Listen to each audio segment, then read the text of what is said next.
நல்லதே நடக்கும்.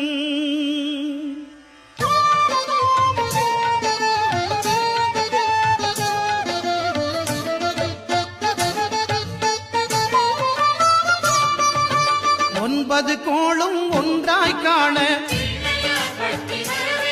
அங்கு கற்பகம் என்னும் கடவுளின் மெய்யில்